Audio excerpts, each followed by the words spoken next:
তো এখন যে ঘটনাটি শেয়ার করবে, এই ঘটনাটি যখন ঘটেছিল সময়কালটা 2003 কি 5 সাল।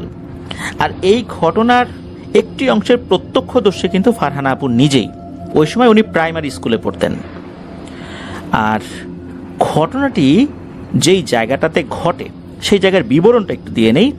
সুনামগঞ্জ থেকে যদি কেউ শিমুল বাগানের দিকে যেতে চায় সড়ক পথে আর কি, তাহলে বেশ অনেকখানি পথ পাড়ি দিয়ে বিন্নাখুলি বাজার নামক একটা জায়গায় আসতে হবে। এরপর মাঝখানে যে নদী, এটা হচ্ছে জাদুকাটা নদী। জাদুকাটা নদীর উপর ব্রিজ হচ্ছে। আমি 2020 সালে দেখেছিলাম যে ব্রিজের এই পাশে এক অংশ, ওই পাশে এক অংশ হয়েছে, মাঝখানে নাই। এখনো পর্যন্ত নাকি একই অবস্থা, মাঝখানের অংশ নাই, কাজ শেষ হয়নি বা কাজ মাঝখানে ধরাই হয় না, এমনটা হতে পারে। তো বিন্নাখুলি বাজার থেকে যদি ওই পাশে যাওয়া হয়, ওইটাকে বর্তমানে বলে ইস্কনের ঘাট। কারণ ওখান থেকে বেশ কিছুটা এগোলে, মানে নদী পার হয়ে ওই পাশে এগোলে ইস্কনের একটা মন্দির রয়েছে। তো আমি যে শ্মশানের কথা বলেছিলাম গতকালকের এপিসোডে, সেটা মূলত ওই পাশের ঘাটে, মানে ইস্কনের ঘাটে। ওইখানে যে বাঁশঝাড় রয়েছে, বাঁশঝাড়ের মধ্যে একটি শ্মশান রয়েছে। ইস্কনের ঘাট থেকে অন্য আরেকটা সাইডে 10 মিনিট ওয়াকিং ডিস্টেন্সে আরেকটা ঘাট রয়েছে। এটাকে বলা হয় হচ্ছে জালালের ঘাট।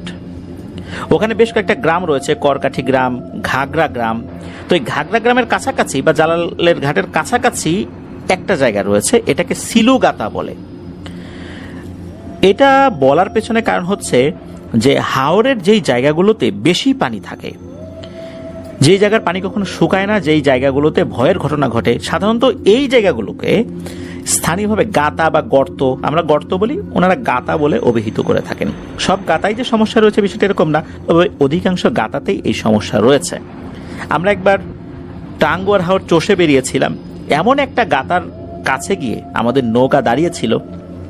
স্থানীয় একজন আনসার সদস্য আমাদেরকে জানিয়েছিলেন যে আমরা ঠিক যেই জায়গায় দাঁড়িয়ে আছি, এইখানে ভয়ঙ্কর একটা সাপ থাকে।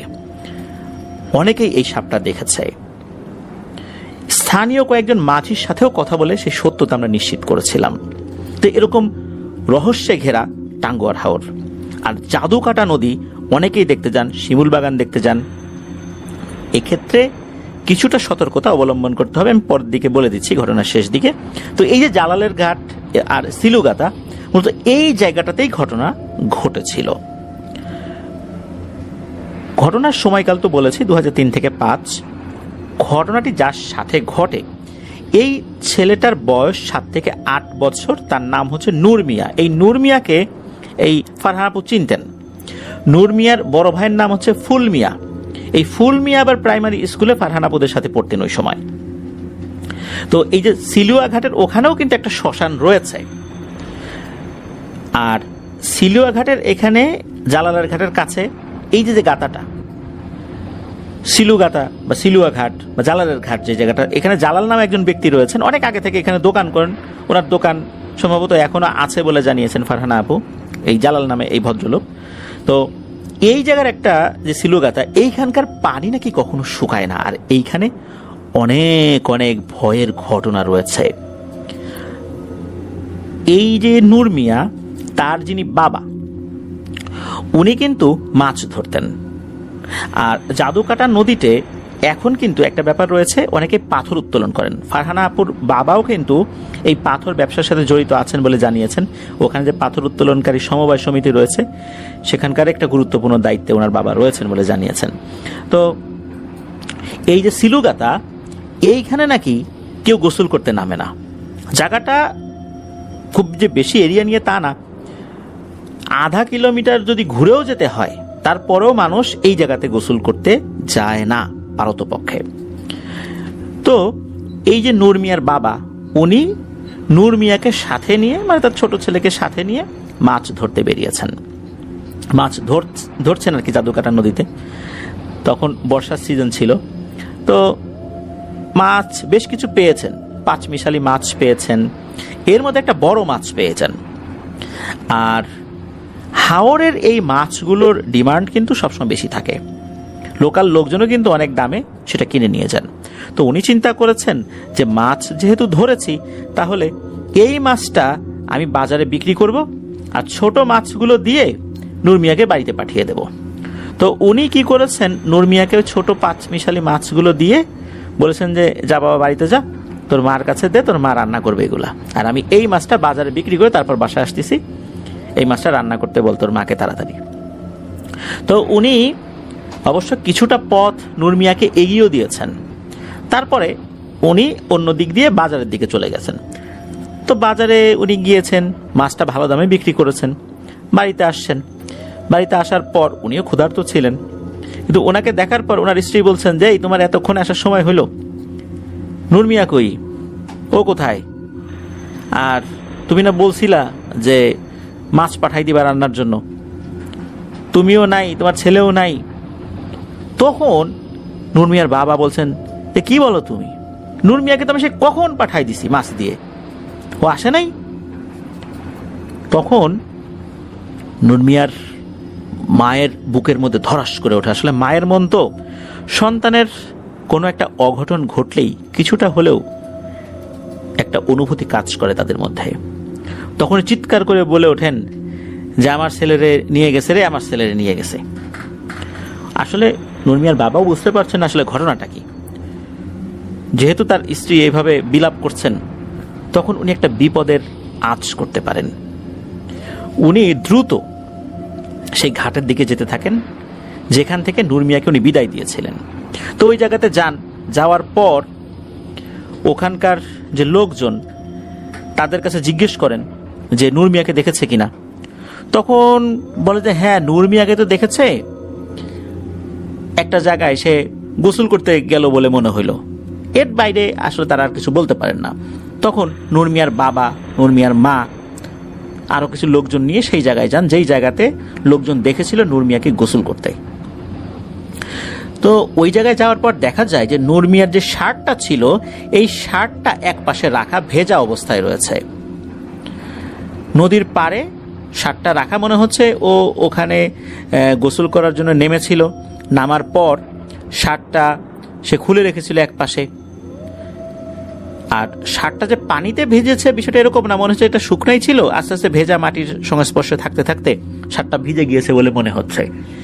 কারণ শার্ট যদি সে ভিজিয়ে সে একটা পাশে রাখতো তাহলে একটু জড়সড় করে রাখতো বা একটা জায়গায় দলা করে রাখতো, কিন্তু বিষয়টা এরকম না, একটা শুকনো কাপড় যেভাবে রাখা হয় ও ওইভাবে রেখেছে। আর আরো একটি বিষয় মানুষজন দেখতে পায়, সেটা হচ্ছে নূর মিয়ার 2 হাতের 5 আঙ্গুল, তার মানে 10 আঙ্গুল, এক হাতের 5 আঙ্গুল আর এক হাতের 5 আঙ্গুল, এটা গভীর গর্ত হয়ে আছে নদীর পাড়ের এঁটেল মাটির উপরে। আর এই গর্তটা বেশ খানিকটা দূর গিয়ে নদীর পানিতে গিয়ে মিশেছে। তার মানে হচ্ছে কোনো কিছু নূর মিয়াকে টেনে হিচড়ে নিয়ে গিয়েছে। নূর মিয়া তার 2 হাতের 10 আঙ্গুল দিয়ে শক্তভাবে মাটির উপর আঁকড়ে ধরার চেষ্টা করেও ব্যর্থ হয়েছে। তখনই মানুষজন বুঝতে পারে যে নূর মিয়ার সাথে কি ঘটনা ঘটেছে। কারণ তারা বুঝতে পারে নূর মিয়া পানি থেকে উপরে উঠে গিয়েছিল, তারপরেও তাকে টেনে হিচড়ে নিয়ে গেছে। নিশ্চয়ই পানির এমন কোনো প্রাণী এখানে নাই যেটা তাকে নিয়ে যাবে, বিশেষ করে কুমির, ঘড়িয়াল, এগুলো তো এখানে নাই। আর ও যেই জায়গাতে নেমেছে সেটা হচ্ছে এই সিলুগাতার কাছে। মানুষজন বলতে থাকে ওকে পানির দেও নিয়ে গেছে। এদিকে নূর মিয়ার মা তো চিৎকার করে কান্নাকাটি করতে থাকে,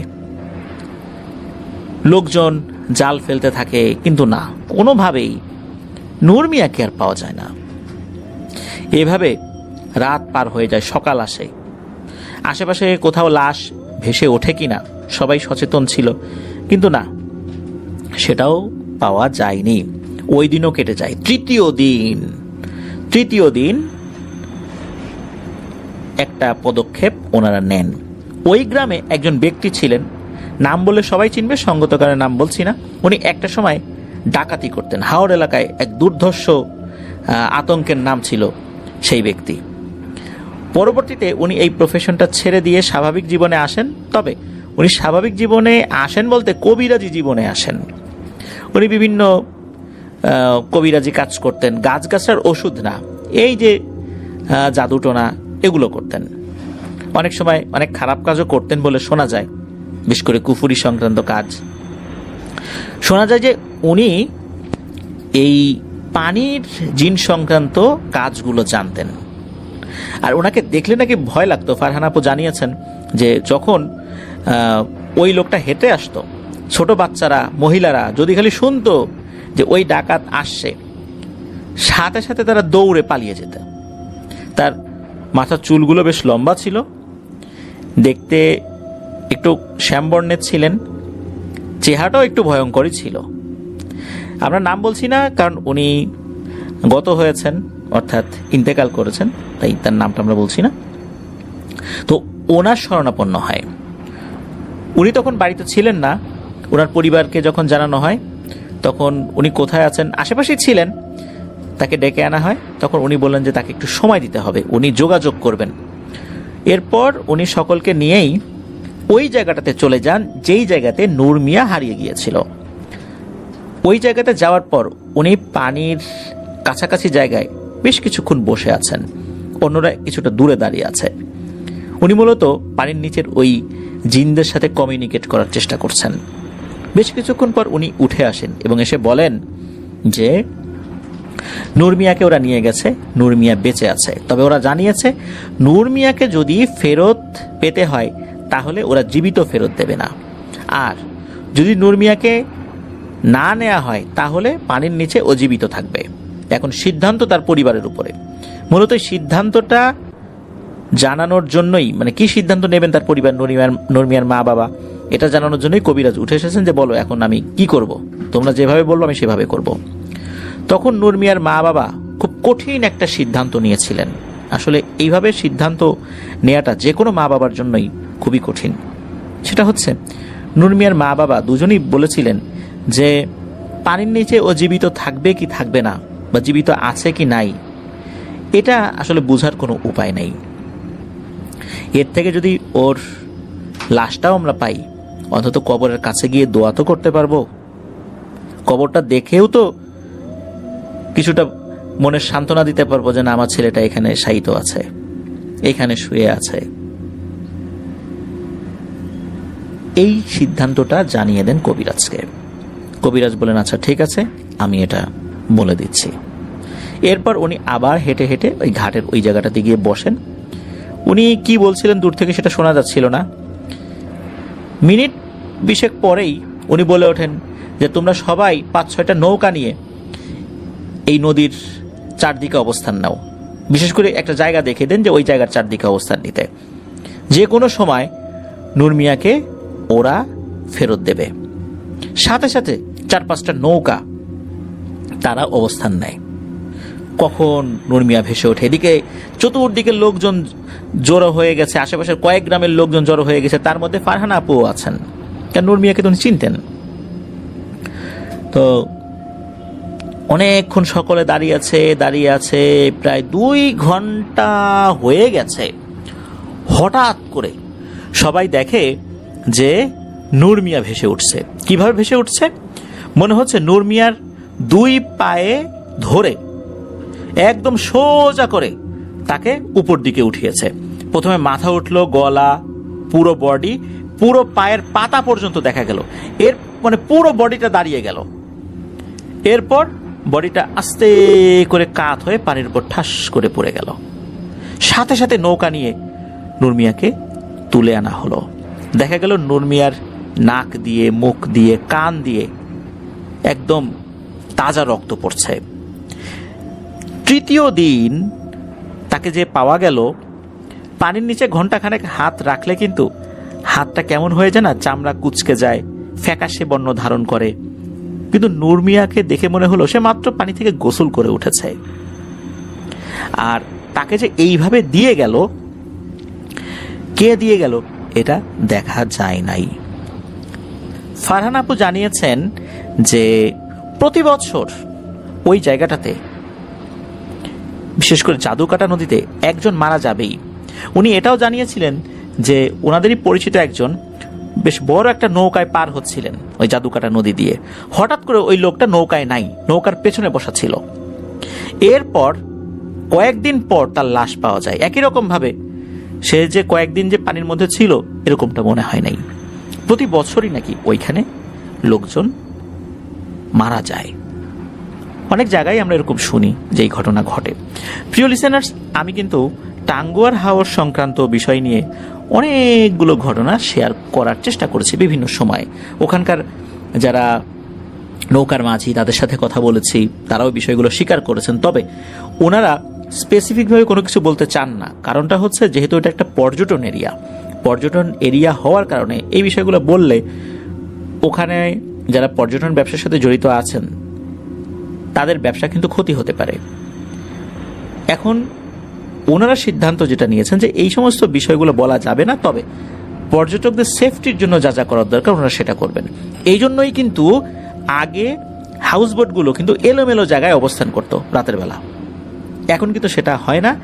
সবগুলো পর্যটকদের যেই হাউসবোটগুলো সবগুলো কিন্তু নীলাদ্রি লেকের একটা নির্দিষ্ট ঘাটে অবস্থান করে।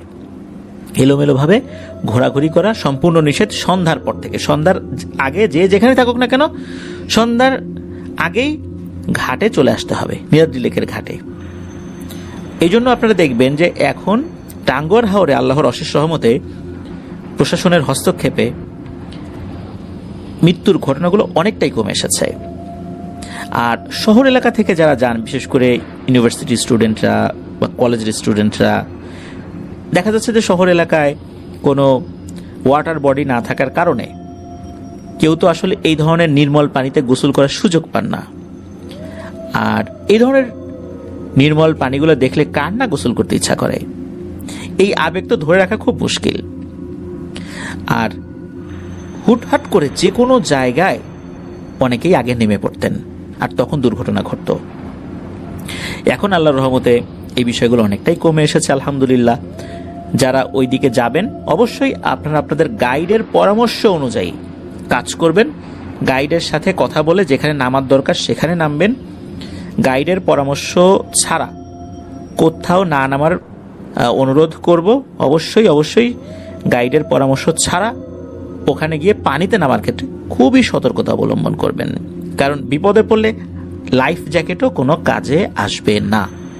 ওখানকার যারা গাইড আছেন তারা বিভিন্ন জায়গা সম্পর্কে অবগত আছেন। ওনারা যেখানে নামতে বলবেন, যেখানে নৌকা ভিড়াতে বলবেন সেখানেই আপনারা নামবেন। আর গাইড বা মাঝিকে ফোর্স করে কোথাও নৌকা থামিয়ে সেখানে নামার চেষ্টা করলে বিভিন্ন ধরনের সমস্যা হতে পারে। ওনারা হয়তো বা থামবেন, যেহেতু আপনাদের স্যাটিসফ্যাকশনের জন্যই মূলত তারা সেখানে আছেন, কিন্তু বিপদ হলে আপনাদেরই আগে হবে। এই জন্য বলি অবশ্যই তাদের পরামর্শ অনুযায়ী আপনারা সেই জায়গার সৌন্দর্যগুলো উপভোগ করবেন, মজা করবেন। তাহলে ইনশাল্লাহ আমরা বিপদ আপদ থেকে হেফাজতে থাকতে পারবো। এটা আমার অভিজ্ঞতা থেকে বলছি, যেহেতু আমি ওই এলাকায় দীর্ঘদিন ছিলাম চাকরির সুবাদে। আমি 2020 সালের 23শে সেপ্টেম্বর সুনামগঞ্জে যাই, সেখানে চাকরিতে যোগদান করি। ঢাকা থেকে আমার পোস্টিং হয়ে যায় সেখানে। ওখানে প্রায় 2.5 বছর ছিলাম। 2.5 বছর থাকার সুবিধার কারণে অনেকটা জায়গা সেখানে আমার ঘুরে বেড়ানো হয়েছে আলহামদুলিল্লাহ। প্রিয় লিসেনার্স, চলুন চলে যাব আমাদের এবারের এপিসোডের পরবর্তী আরো একটি নতুন ঘটনায়। তবে এই ঘটনাটি আমাদের এবারের এপিসোডের শেষ ঘটনা। প্রিয় লিসেনার্স,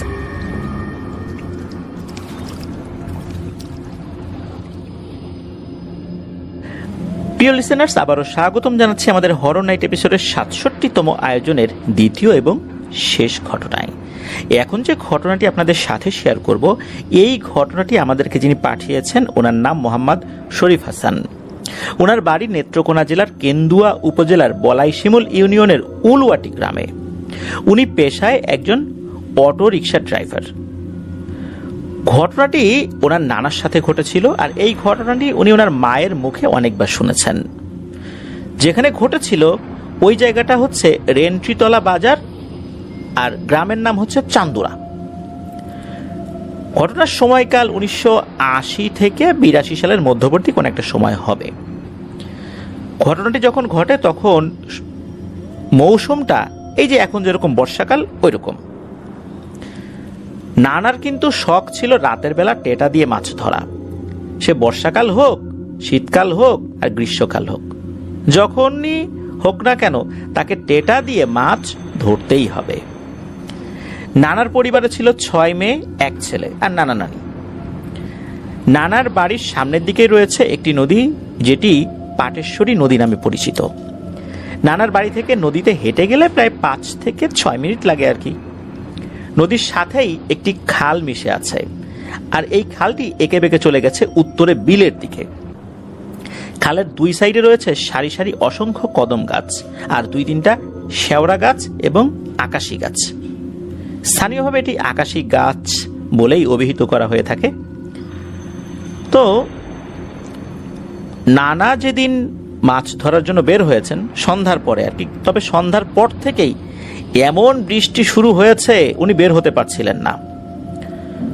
এখন চিন্তা করছেন যে এই থেমে যায়, কিন্তু না, বৃষ্টি থামার নামগন্ধ নাই।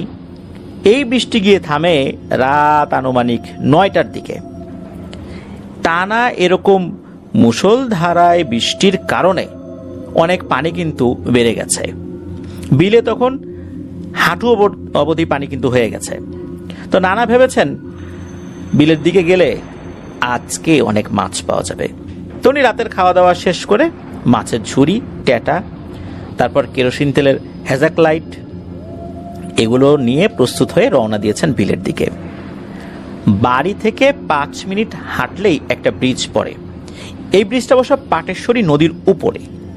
এই ব্রিজটা পার হয়ে ডান পাশে মাটির রাস্তা ধরে আরো 5 মিনিট হেঁটে গেলেই খাল। তো অন্যদিন মাছ ধরতে আসলে পাড়াপড়শির কিন্তু 2-3 জন মিলেই ওনারা আসতেন। আর এমন বৃষ্টি হয়েছে সন্ধ্যার পর থেকে অনেকেই বের হয় নাই, অনেকেই ঘুমিয়ে পড়েছেন। উনি একাই চলে আসছেন এবং এসে উনি অন্য কাউকে দেখছেন না। হয়তো এমন হতে পারে কেউ কেউ হয়তো বা আসবে, তখন এসে পৌঁছায় নাই। রাত যে তখন অনেক, বিষয়টা এরকমও না। তো নানা তো রাতের বেলা এই খাল, নদী বা গ্রামে গঞ্জের বিভিন্ন জায়গায় চলাচলে ওনার একটা অভ্যস্ততা রয়েছে। আর টুকটাক জিনভূতের ঘটনা এটা উনি ফেস করেছেন। ভয় কি জিনিস নানার মধ্যে এগুলো কম কাজ করে। আর উনি এমনিতেও সাহসী মানুষ ছিলেন, উঁচা লম্বা মানুষ ছিলেন, শরীরের শক্তিও ছিল অনেক। আর উনি খুব ভালো মনের এবং সহজ সরল মানুষ ছিলেন। নানা তো হেঁটে যাচ্ছেন মাছ ধরার জন্য। তো মাটির রাস্তা দিয়ে হাঁটার পর উনি পৌঁছে যান খালে। এরপর খালের উপর দিয়ে 2 মিনিট হাঁটলেই সামনে ধানি জমির বিল হয়ে গেছে আর কি। বর্ষাকালে এরকমটা হয়ে যায়। তো চারপাশে তখন শুনশান নীরবতা, আর জমির উপরে ভেসে থাকা ব্যাঙের ডাকও উনি শুনতে পাচ্ছেন। তখন তো বৃষ্টি চলে গেছে, তবে আকাশে মেঘ ছিল, যে কোনো সময় আবার বৃষ্টি হতে পারে। মাঝে মাঝেই বিজলি চমকাচ্ছিল। খালের পাড়ে কদম গাছ আর শেওড়া গাছও আছে। ওদিকে তাকালে শরীর শিউরে ওঠে। কিন্তু উনি খাল পাড় দিয়ে চলে আসলেন বিলের কাছে। ঘন্টাখানেক আগে বৃষ্টি হওয়ার কারণে যেটা হয় সেটা হচ্ছে ওই বৃষ্টির ফোঁটা যখন মাটির উপর পড়ে বা পানির উপরই পড়ে, গভীরতা যেখানে কম, ওই পানিগুলো কিছুটা ঘোলাটে হয়ে ওঠে। নিচের কাদামাটিগুলো কিছুটা উপর দিকে উঠে পানিটা কিছুটা ঘোলা হয়ে যায়। আর তখন নাকি মাছগুলো আবার উপর দিকে একটু উঠে আসে। তখন ট্যাটা দিয়ে মাছ ধরতে নাকি সুবিধাই হয়। তো নানা কি করেছেন, এই হ্যাজাক লাইটের আলো বাড়িয়ে দিয়েছেন। উনি ওই অল্প পানিতে মাছ ধরার প্ল্যান করেছেন। তো মাছ উনি পাচ্ছিলেনও। কই পাচ্ছেন, টাকি পাচ্ছেন, শোল পাচ্ছেন, স্থানীয় ভাষায় চিকরা বলে এক ধরনের মাছ, এটা পাচ্ছেন। এরকম 5 মিশালি মাছ কিন্তু উনি ট্যাটা দিয়ে ধরছেন, সমস্যা হচ্ছে না। উনি মোটামুটি 1 ঘন্টার কাছাকাছি সময় মাছ ধরেছেন। তখন অবশ্য ওনার ঝুড়িতে অনেকগুলো মাছ ধরা হয়ে গেছে। উনি চিন্তা করলেন যে কেউ তো নাই, একা একা উনি মাছ ধরবেন, আবার যে কোনো সময় আবার বৃষ্টি শুরু হয়ে যেতে পারে। এই জন্য উনি সিদ্ধান্ত নিন যে উনি বাড়ির দিকে রওনা দেবেন। তো বিল থেকে জমির আইল দিয়ে হেঁটে খালের পাড়ে যখনই উঠবেন, তখনই কদম গাছ থেকে কদম ফুল দিয়ে কে যেন ঢিল মারল। আর এই কদম ফুলটা ওনার সামনে এসে পড়লো, 1 হাত সামনে এসে পড়েছে। উনি ভাবলেন যে বর্ষাকালে কদম গাছে তো অনেক কদম ফুল হয়, মাঝে মাঝে এমনিতেও পড়ে যায়, বাতাসে পড়ে, ঝড়ে পড়ে যায়, এমনিতেও পড়ে, ওরকমই হয়তো বা পড়েছে আর কি সামনে এসে। তো এই চিন্তা করার পর উনি খালের পাড় বেয়ে উপরে উঠেছেন। আর ঠিক তখনই কিছু একটা ওনার সাইডের খালপাড়ের অংশের একটি কদম গাছের গাছ থেকে উড়ে গিয়ে খালের ওই পারের শেওড়া গাছের উপরে বসলো। মনে হলো অনেক বিশাল দুটো ডানা মেলে দিয়ে অনেক বড় কোনো পাখি উড়ে এসে শেওড়া গাছের উপরে বসলো। আর যখনই বসলো শেওড়া গাছটা বেশ জোরে সোরে দুলে উঠলো।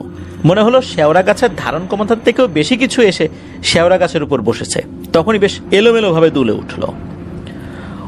যখনই এমনটা দুলে উঠে উনি দেখলেন, তখনই ওনার নাকে মাছ পচার বিশ্রী দুর্গন্ধ নাকে অনুভব করেন। অথচ ওনার ঝুড়িতে থাকা মাছগুলো কিন্তু একদম তরতাজা, দুর্গন্ধ তো হওয়ার কথা না। তখন উনি কি করেছেন, ওই যে হ্যাজাক লাইটটা ছিল ওনার, ওইটা একটু উঁচু করে ধরেছেন ওই শেওড়া গাছের দিকে। চিন্তা করেছেন যে গাছে ওটা কি বসলো, বড় টড় কোনো বাদুর নাকি? এত বড় বাদুরগুলোকে ওনার আবার কলা বাদুর বলেন। চিন্তা করেন এরকম কলা বাদুর বসছে কিনা। তো হ্যাজাক লাইটের কিন্তু অনেক আলো হয়। উনি দেখলেন যে না, শেওড়া গাছে ওরকম কিছু দেখা যাচ্ছে না, তবে গাছটা দুলছে। তখনও দুলছিল আর কি। প্রথম যে দুলুনিটা ছিল ওটা এখনো কিছুটা রয়ে গেছে। শেওড়া গাছের ডাল পাতাগুলো অনেকটা বেশ ঘন ঘন বা ঝোপঝাড়ের মতো হওয়ার কারণে ভেতর দিকে কিন্তু অন্ধকার, এই জন্য খুব একটা ভালো কিছু দেখাও যায় না। তো উনি ভাবলেন যে হয়তোবা এর ভেতরেই কোন একটা বাদুর বসে আছে। এই ভেবে উনি বাড়ির দিকে আবার হাঁটা ধরেছেন। ওই পারে যখন গিয়েছেন, ওই পারে শেওড়া গাছ আছে, ওইখানে যখন গিয়েছেন, এবার 2 থেকে 3টা কদম ফুল ওনার দিকে কে যেন ঢিল ছুঁড়ে মারে, তার মধ্যে একটা কদম ফুল ওনার গায়ে এসে পড়ে।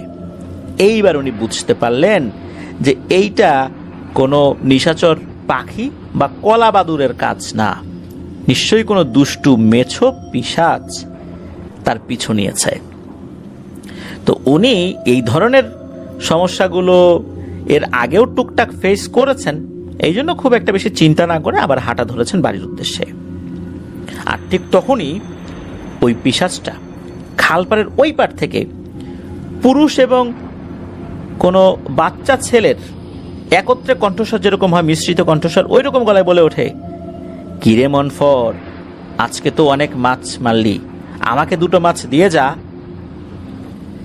এই কথা শোনার পর নানা কিছুটা সাহস নিয়ে বলেন, আমি তোকে 2টা মাছ ঠিকই দেব, কিন্তু আমাকে আবার বিরক্ত করবি না তো, আবার এসে মাছ চাইবি না তো। তখন পিশাচটা বলে ওঠে, আচ্ছা ঠিক আছে ঠিক আছে, যা, আর চাইবো না, দে আমাকে 2টা মাছ, তাড়াতাড়ি শেওড়া গাছের দিকে ছুঁড়ে মার। নানা কি করেছেন, 2টো মাছ হাতে নিয়ে জোরে করে শেওড়া গাছের দিকে ছুঁড়ে মেরেছেন। নানা দেখলেন 2টো লম্বা হাত, লিকলিকে হাত সা করে বেরিয়ে আসলো। হাত দুটো রাবারের মতো বলে যাচ্ছে। এই হাত কি করলো, 2টো মাছ খপ করে ধরে ফেললো। এরপর হাত আবার ওই শেওড়া গাছের ভেতর দিকে যাওয়া শুরু করলো। নানা বুঝতে পারলেন যে এই হাত আর কারো হাত না, এইটা ওই মেছো পিশাচের হাত। নানা চিন্তা করেন, যাক, আপদ বিদায় হয়েছে। উনি আবার খালপাড় দিয়ে দ্রুত বাড়ির দিকে হাঁটা ধরেছেন। বেশ খানিকটা হাঁটার পর খালের শেষের দিকে এসে আরো একটা শেওড়া গাছ রয়েছে, সেটা অবশ্য ওনাদের বাড়ির খুব কাছের যে খাল, এই খালের পার ঘেঁষেই। এখান থেকে আর কয়েক মিনিট হাঁটলেই মাটির রাস্তা সামনে। যখন উনি শেওড়া গাছটার কাছে এসেছেন, তখন ওনার সামনে শেওড়া গাছটিতে আবার সেই আগের মতো ঝাঁকি দিয়ে ওঠে। উনি বুঝতে পারলেন নিশ্চয়ই ওই মেছোটা আবার এই শেওড়া গাছে এসে বসেছে। সেই সাথে যখনই উনি বিশ্রী মাছ পচার গন্ধ নাকে পেলেন, তখন বুঝতে পারলেন যে এই মেছোটা আবার মাছের লোভে ওনার পথ আটকে দিয়েছে। ওই সময় নানা বলে উঠলেন, এই বেটা ফাজিল, তোকে না 2টা মাছ আমি দিলাম, আবার এসে আমার পথ আগলাচ্ছিস কেন? যা, এখান থেকে ভাগ। তখন ওই পিশাচটা বলে ওঠে, আমাকে আরো 2টো মাছ দিয়ে যা মনফর। এই কথা শোনার পর নানার তো ভীষণ রাগ উঠে যায়। পিশাচটাকে ধমক দিয়ে অনেক কথা বলতে থাকেন যে তোদের এই একটা ঝামেলা, একবার দিলে আবারও আসিস, এই জন্য অনেকেই দেয়ই না।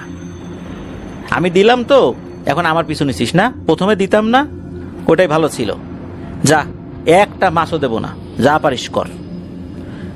যখনই নানা এটা বলেছেন তখনই নানা দেখতে পান ওই শেওড়া গাছের উপর থেকে কালো মেঘের মতো কি যেন একটা শাঁ করে উড়ে এসে এক লাফে ওনার সামনে এসে দাঁড়িয়েই ওনাকে জড়িয়ে ধরে বলতে থাকে, মাছ না দিয়ে তুই যেতে পারবি না। আসলে এত জোরে এসে ওনাকে জড়িয়ে ধরেছে, আচমকা এরকম জড়িয়ে ধরার কারণে ওনার হাতে থাকা হেজাক লাইটটা নিচে পড়ে যায়, একদম গড়াতে গড়াতে পানির মধ্যে গিয়ে পড়ে। ওনার হাতে তো ট্যাটা ছিল, হাত থেকে ট্যাটাও পড়ে যায়, আর উনিও গড়াতে গড়াতে ওই খালের পানির কাছাকাছি চলে গেছেন, তবে পানির মধ্যে পড়েন নাই। উনি দেখতে পান যে এই অবয়বটার শরীরে বড় বড় লোম রয়েছে, আর কোনো নেকড়ে যদি দু পায়ে দাঁড়িয়ে থাকে যেমনটা দেখা যায় অনেকটা ওই রকম আর কি। এই জিনিসটার মুখ এবং শরীর থেকে ভীষণ দুর্গন্ধ আসছে, উনি বমি করে দেবেন এমন একটা অবস্থা। তবে ওই জিনিসটা তার সাথে ধস্তাধস্তি শুরু করেন, কয়েক মিনিট ধস্তাধস্তি হয়েছে আর কি। সুযোগ পেয়ে নানা কি করেছেন, ওই পিশাচটার শরীরে পা দিয়ে সজোরে মেরেছেন এক লাথি। লাথি খেয়ে পিশাচটা ছিটকে গিয়ে পড়ে খাল পাড়ের ধানের জমিতে। খাল থেকে নেমে উনি যখন ওই পিশাচটির দিকে হাতে থাকা ট্যাটা, মানে ট্যাটা তো নিচে পড়েছিল, ওইটা আবার হাতে নিয়েছেন, ওইটা যখন তাক করছেন বলছে যে দিলাম কিন্তু, তখনই ওই জিনিসটা যেভাবে এসেছিল আবার শাঁ করে উড়ে ওই শেওড়া গাছের দিকে চলে যায়, শেওড়া গাছের উপরে গিয়ে ধপাস করে বসে। তখন শেওড়া গাছটা আবার দুলে ওঠে। দূর থেকে ওই পিশাচটা বলতে থাকে সেই মিশ্রিত কণ্ঠে, দুইটা মাছের জন্য আমার সাথে যা করলি আমি কিন্তু এটা ভুলবো না, সুযোগ পেলে তোকে আবারও ধরবো। তখন মনফর নানা বলছেন, তোকে দুইটা মাছ দেওয়ার পরও তুই আমার সাথে যেটা করলি আমিও কিন্তু ভুলবো না, সুযোগ পেলে এই ট্যাটা তোর শরীরে আমি বিদায় দেব, আসিস তুই আমার সামনে। এই বলে নানা বাড়ির দিকে হাঁটা ধরেন। হেজাক লাইটটা উনি আর খুঁজে পান নাই, কারণ হচ্ছে ওইটা গড়াতে গড়াতে পানির মধ্যে পড়ে গেছে, আর এখন সেটা পাওয়া কোনোভাবেই সম্ভব নয়। মাছের ঝুড়িটা ওটা একপাশে পোড়া ছিল, উনি সেখান থেকে ওটা তোলেন, কিছু মাছ ছড়িয়ে ছিটিয়ে গিয়েছিল। যতটুকু দেখতে পাচ্ছিলেন, হেজাক লাইটটা না থাকার কারণে খুব একটা দেখতে পাচ্ছিলেন না, কারণ আকাশে তো চাঁদ ছিল না, মেঘাচ্ছন্ন ছিল আকাশ। উনি মাছ যতটুকু পেরেছিলেন ওনার ঝুড়িতে আবার তুলেছিলেন, এরপর ট্যাটা হাতে নিয়ে বাড়ির দিকে রওনা দেন। ঠিকঠাক মতো বাড়িতে চলেও আসেন। তো ওনার যে জ্বর আসবে, শরীর অসুস্থ হবে, এমন আল্লাহর রহমতে কিছুই হয় নাই। পরবর্তীতেও ওই দুষ্টু পিশাচটার সাথে ওনার দেখা হয় নাই। তবে উনি রাতের বেলা মাছ ধরতে যে কখনো যান নাই বিষয়টা এরকম না, তবে একা কখনোই যান নাই, সবসময় ৩-৪ জন সাথে নিয়ে গিয়েছেন। তো শরীফ ভাই জানিয়েছেন যে মনফর নানা 2008 সালে স্বাভাবিকভাবেই মৃত্যুবরণ করেন। আপনাদের ওয়ার্ল্ডের লিসেনারদের কাছে উনি ওনার নানার জন্য দোয়া চেয়েছেন, তার আত্মার মাগফিরাতের জন্য দোয়া চেয়েছেন। তা আমরা দোয়া করি আল্লাহ নানাকে বেহেশতের উচ্চ মাকাম দান করুক, তার ভুল ত্রুটিগুলো ক্ষমা করুক। সেই সাথে আল্লাহ তাআলা আমাদের যত আত্মীয় স্বজন কবরবাসী হয়েছেন তাদেরকেও ক্ষমা করুন। প্রিয় লিসেনার্স, আজকের এপিসোড এ পর্যন্তই ছিল। আশা করছি ঘটনা দুটো আপনাদের ভয় শিহরণ জাগাতে সক্ষম হয়েছে ইনশাআল্লাহ। যারা ঘটনা পাঠিয়েছেন ফারহানা আপু এবং শরীফ ভাই দুইজনকেই জানাচ্ছি অন্তরের অন্তঃস্থল থেকে ধন্যবাদ। আশা করছি আপনাদের কাছ থেকে আরো অনেক ঘটনা ইনশাআল্লাহ আমরা ক্রমাগত পেতে থাকব। সত্য ভয়ের ঘটনা পাঠিয়ে আফনান হর ওয়ার্ল্ডকে আপনারা সমৃদ্ধ করবেন। সেই সাথে যারা ঘটনা পাঠাচ্ছেন তাদেরকেও ধন্যবাদ জানাচ্ছি। আপনাদের প্রতিনিয়ত পাঠানো সত্য ভয়ের ঘটনাগুলো আফনান হর ওয়ার্ল্ডের পথ চলাকে অনেক মসৃণ করছে, সমৃদ্ধ করছে। আলহামদুলিল্লাহ, আপনাদের সকলের জন্যই শুভকামনা রইল। আমার জন্য দোয়া করবেন, আমার পরিবারের জন্য দোয়া করবেন, আপনাদের জন্য দোয়া করছি, আপনাদের পরিবারের প্রত্যেকের জন্য দোয়া করছি। মহান আল্লাহ সুবহানাহু ওয়া তাআলা আমাদেরকে ভালো রাখুন, সুস্থ রাখুন, নিরাপদে রাখুন, আপনার ধর্মের সাথে রাখুন। আসসালামু আলাইকুম।